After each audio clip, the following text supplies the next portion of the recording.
बिस्मिल्लाहिर्रहमानिर्रहीम, अस्सलाम वालेकुम। Welcome to Asha's kitchen. आज हम बना रहे हैं आलू की तरकारी। पैन में ऑयल डाल दें, 1 कप ऑयल डाल दें। एक बड़ी प्याज इसको स्लाइस में काट के इस तरीके से डाल दें। फ्लेम को मीडियम टू लो पर रखें।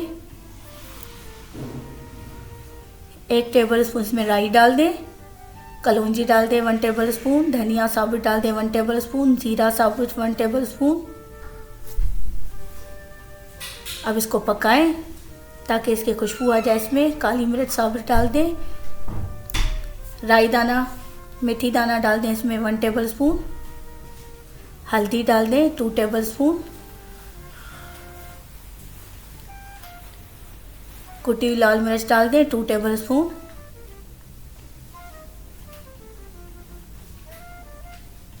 अब इसमें आलू डाल दें। 5 केजी आलू इस तरीके से काट के इसमें डाल दें।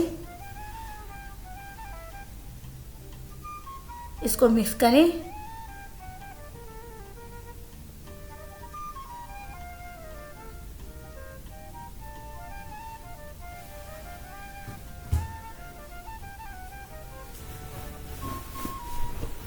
नमक डाल दें, साल्ट टू टेस्ट। 2 लीटर पानी डाल दें इसमें।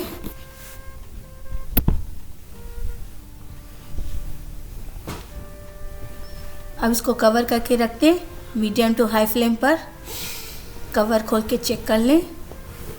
आलू हमारे गल चुके हैं।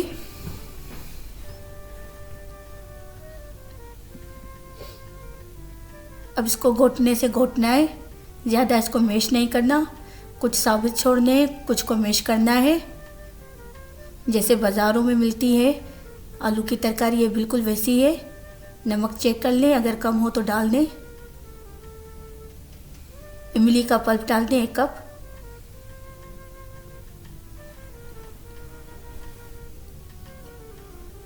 अच्छे तरीके से इसको घोटना है। अब इसमें पिकल डाल दें, अचार। 1 प्याली भर के अचार की इसमें डाल दें, मिक्स अचार। मज़ेदार सी हमारी आलू की तरकारी रेडी है। आप इसको पूरी के साथ नाश्ते में खा सकते हैं, पराठों के साथ खा सकते हैं। बहुत ही मज़ेदार होती है।